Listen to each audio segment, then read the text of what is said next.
বিসমিল্লাহির রহমানির রহিম। প্রিয় শিক্ষার্থীবৃন্দ, আশা করি তোমরা সবাই ভালো আছো। আমিও তোমাদের দোয়ায় মহান আল্লাহ তাআলার রহমতে ভালো আছি।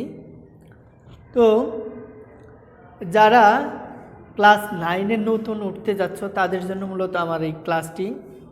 আমাদের সৃষ্টি central school and college Ashulia কর্তৃক আয়োজিত যে অনলাইন ভিত্তিক ক্লাস, তারই ধারাবাহিকতায় তোমাদের নিউ ক্লাস 9-এর স্টুডেন্টদের জন্য আমার আজকের ক্লাস। আমি আজকে তোমাদের ইংলিশ ফার্স্ট পেপারের ওপর একটি ক্লাস নিব। আমাদের ইংলিশ ফার্স্ট পেপারে তোমরা ক্লাস 8-এ যারা ছিলা, তোমাদের ফার্স্ট পেপার এবং সেকেন্ড পেপার দুটোই একসাথে একই প্রশ্নে পরীক্ষা হইতো 100 মার্কে। কিন্তু ক্লাস 9-এ তোমাদের ফার্স্ট পেপারের জন্য আলাদা 100 মার্ক এবং সেকেন্ড পেপারের জন্য আলাদা 100 মার্কে পরীক্ষা হবে। তো সেরকমই শুধুমাত্র একটু ডিফারেন্ট হবে, তোমাদের রাইটিং পার্টটা একটু বেশি থাকবে ফার্স্ট পেপারে। তোমাদের ফার্স্ট পেপারে যে আগে যেরকম 7টি প্রশ্ন এমসিকিউ প্লাস কোয়েশ্চেন এরকমই থাকবে, ইনফরমেশন ট্রান্সফার এগুলোই একটু ডেভেলপ করা থাকবে আর কি। তো ইংলিশ ফার্স্ট পেপারের ইউনিট 1-এ যে অধ্যায়টি সেটি হচ্ছে গুড সিটিজেন, অর্থাৎ সিটিজেন মানে হচ্ছে নাগরিক, একজন ভালো নাগরিক বা সুনাগরিক। আমি তাহলে এখানে গুড সিটিজেন বলতে বুঝি কি সুনাগরিক। এখানে সুনাগরিক, নাগরিক তো আমরা দেশের সব মানুষই নাগরিক, কিন্তু সবাই কি সুনাগরিক? হ্যাঁ, আমরা তোমরা সবাই সুনাগরিক, কিন্তু কেউ কেউ আছে দেশের সম্পদ বিভিন্নভাবে অপচয় করে, তারা কিন্তু আসলে সুনাগরিক নয়। যারা দেশের সম্পদ নষ্ট করে, দেশের বিভিন্নভাবে দেশের ক্ষতি করে, তারা কখনোই সুনাগরিক হতে পারে না। আমাদের আজকে আমরা যে ইউনিট তোমাদের পড়াবো গুড সিটিজেন ইউনিট 1-এ, এই গুড সিটিজেন থেকে আমরা কিভাবে একজন সুনাগরিক হতে পারি বা কি একজন সুনাগরিকের বৈশিষ্ট্যগুলি বা গুণাবলী আমাদের মধ্যে কিভাবে অর্জন করতে পারি সেই সম্পর্কে আমরা বিস্তারিত শিখব এই ইউনিটের মাধ্যমে। এই ইউনিটের প্রথম লেসনটি হচ্ছে ক্যান উই লিভ অ্যালোন, অর্থাৎ একই কথা যে সুনাগরিক হওয়ার জন্য রাষ্ট্রে বসবাস করতে হবে, রাষ্ট্রে বা সমাজে বসবাস করতে হবে, সেখানে সুনাগরিক হতে হবে। এখন অবশ্যই একা বসবাস করা যাবে না। একা বসবাস করে কখনো কি সুনাগরিক হওয়া যাবে? কখনোই না। সেজন্য সমাজে বসবাস করতে হবে। এখানে ক্যান উই লিভ অ্যালোন, আমরা কি একাকী বসবাস করতে পারি?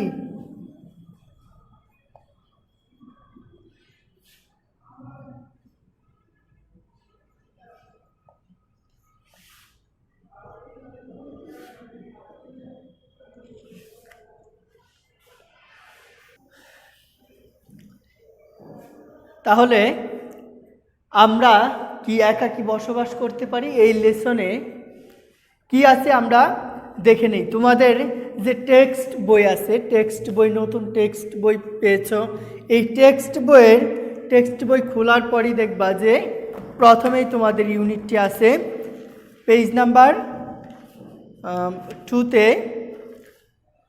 গুড সিটিজেন্স বা গুড সিটিজেন। এরপরে তারপরের পেজেই রয়েছে lesson 1 can we live alone. এখানে তোমাদের বইতে দুটি ছবি দেয়া আছে। একটি ছবিতে একজন মানুষ দেখো এখানে একটা জঙ্গলে একটা ঘর নির্মাণ করতেছে তার জন্য। তারপরে দ্বিতীয় একটা ছবিতে দেখতে পাচ্ছি সে একটা পরিবারে বসবাস করতেছে। অর্থাৎ এখানকার যে এই লেসনের কথাগুলো মূলত একজন মানুষ সে এই সমাজের হার্লি বার্লি বা সমাজের বিভিন্ন নীতি, অর্থাৎ সমাজ তার কাছে ভালো লাগে না, বিভিন্ন সমস্যা জর্জরিত হয়ে সে একাকী বসবাস করার জন্য একটা জঙ্গলে গিয়ে ঘর বাঁধে। ঘর বাঁধার পরে দেখা যায় সে আস্তে আস্তে সমাজের একটা প্রয়োজনে, বিভিন্ন প্রয়োজনে সে আবার একটা পরিবারে আবদ্ধ হয়ে যায়। এভাবে যে একজন মানুষ সমাজ ছাড়া একাকী বসবাস করতে পারে না, সেটাই আমাদের এই লেসনে বোঝানো হয়েছে। তো আমরা দেরি না করে শুরু করা যাক আমাদের লেসনটি। দেখো এখান থেকে আমরা লেসনটি শুরু করব। তোমরা সবাই তোমাদের নতুন বই বের করে পড়াটি মিলাও। এখানে বিতে রয়েছে, প্রথমে এতে রয়েছে look at the picture below and discuss the pairs in the following. তোমরা দুইজন বন্ধুর সাথে যে ছবিটি তোমাদের দেখালাম সেই ছবিটি নিয়ে একটু আলোচনা করো। প্রথমে, can you live alone in a house? একটা বাড়িতে কি তুমি একাকী বসবাস করতে পারো? Make a list of the problems you think of you will have if you live in a house. একটা লিস্ট তৈরি করো বা একটা তালিকা তৈরি করো যেসব সমস্যাগুলোর সম্মুখীন হও একাকী বসবাস করার জন্য। একটা বাড়িতে তুমি যেসব সমস্যার সম্মুখীন হও সেই সমস্যাগুলো একটা তালিকা তৈরি করো। এখানে উদাহরণস্বরূপ দেওয়া আছে having accidents, feeling lonely etcetera. এরকম তোমার এই সমস্যাগুলো থাকতে পারে। তো এরপরে পার্ট বিতে, অ্যাক্টিভিটি বিতে যেটা রয়েছে সেটা হচ্ছে read the story and answer the question that follows. এখানে একটি স্টোরি দেয়া আছে, স্টোরিটি পড়তে হবে এবং এরপরে যে প্রশ্নগুলো দেয়া আছে এই প্রশ্নগুলোর উত্তর করতে হবে এই স্টোরি থেকে। প্রথম স্টোরিতে আছে লং অ্যাগো, অর্থাৎ অনেক দিন আগে, a young man who lived in a village. একটা যুবক মানুষ, সে একটা গ্রামে বসবাস করত। Found his life full of problems and sufferings. সে দেখল যে তার জীবন সমস্যায় এবং দুর্দশায় জর্জরিত, পরিপূর্ণ। অর্থাৎ প্রথম কথাটি হচ্ছে একজন মানুষ, অনেক দিন আগে একজন যুবক মানুষ একটা গ্রামে বসবাস করলো। সে দেখলো যে তার জীবনটা অনেক সমস্যা এবং দুর্দশায় জর্জরিত বা পরিপূর্ণ। Quarrels, ill feelings, jealousy and mighty all were part of everyday life there. সেখানে তার নিত্যদিনের সঙ্গী ছিল কোয়ারেলস, ঝগড়া বিবাদ, ইল ফিলিংস মানে তার অস্বস্তি, জেলাসি হিংসা বা ঈর্ষা, এন্ড মাইটি শত্রুতা।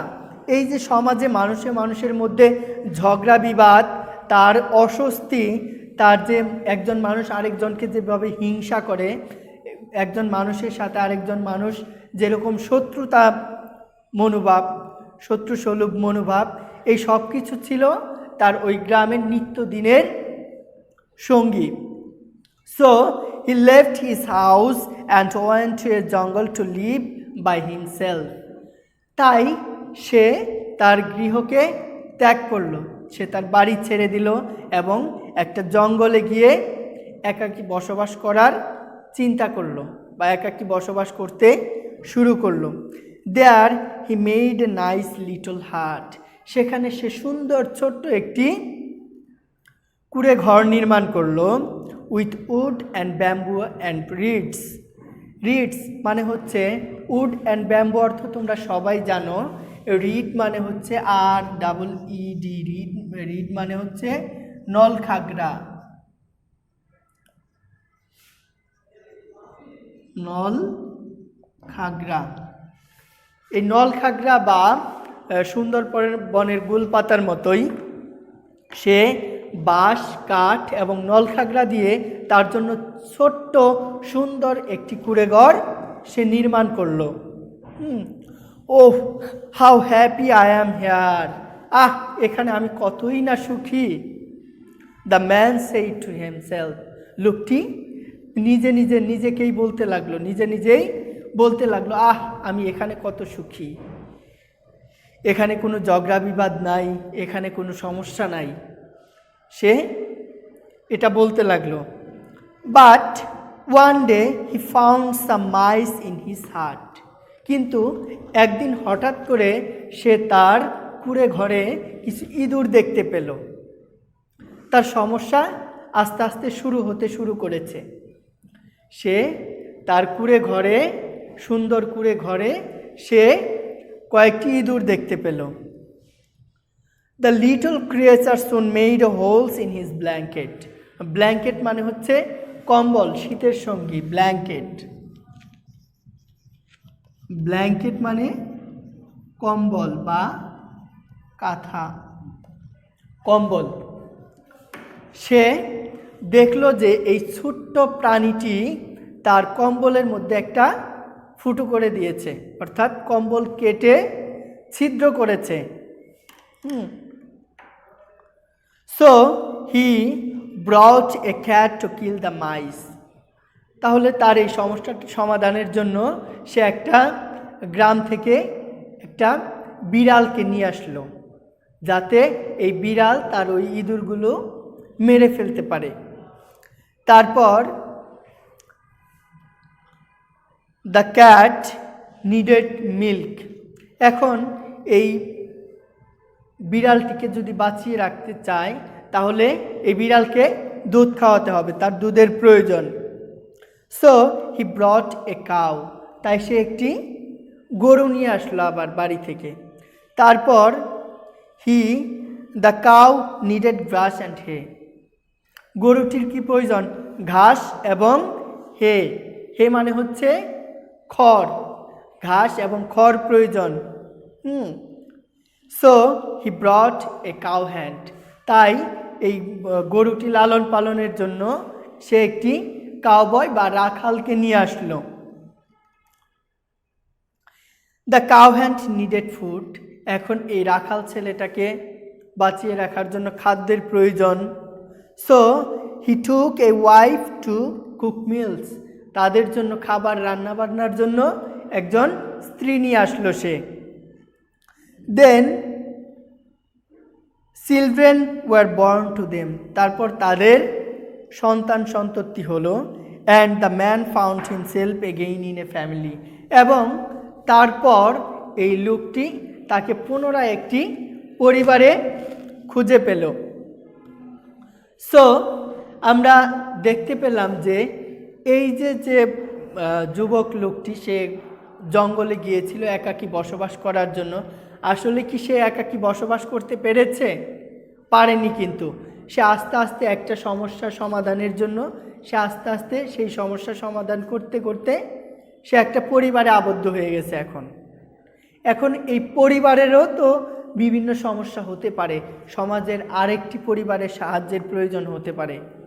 এভাবে সে দেখো আরও এর পরের স্ট্যান্জাতে বা পরের প্যারাতে রয়েছে। So nobody can live alone.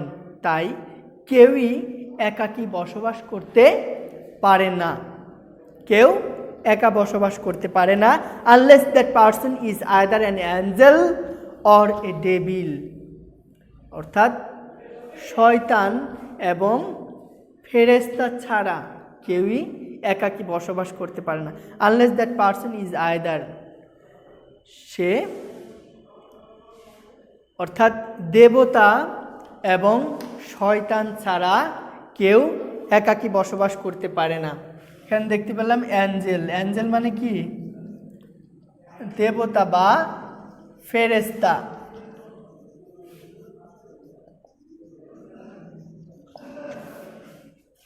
এরপর রয়েছে ডেভিল। ডেভিল মানে শয়তান।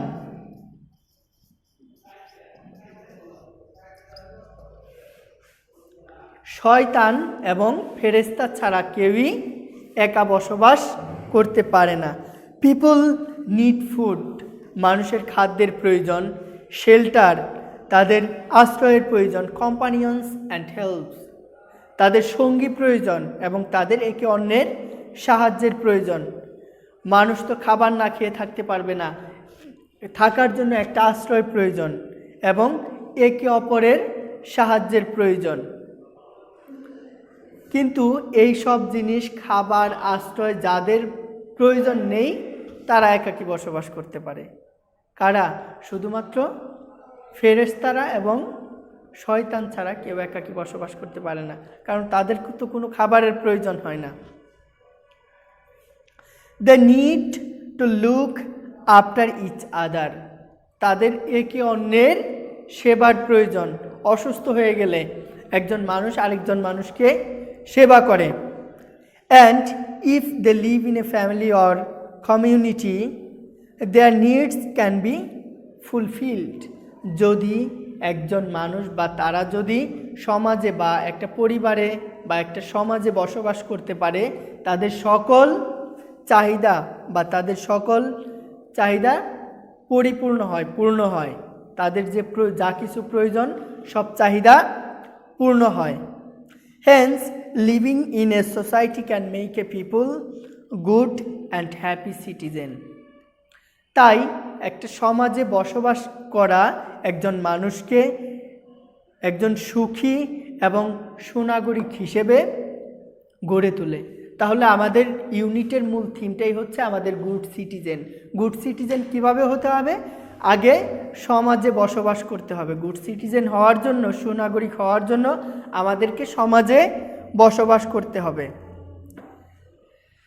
সমাজে বসবাস করেই আমরা সুখী এবং সুনাগরিক হিসেবে গড়ে উঠতে পারি। এরপর ডিতে রয়েছে answer the following questions, first discuss in pair, then write the answer individually.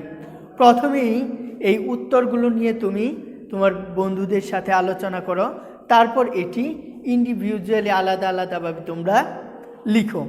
Why did the young man leave his house? ওই যুবক লোকটি কেন তার গৃহ ত্যাগ করেছিল?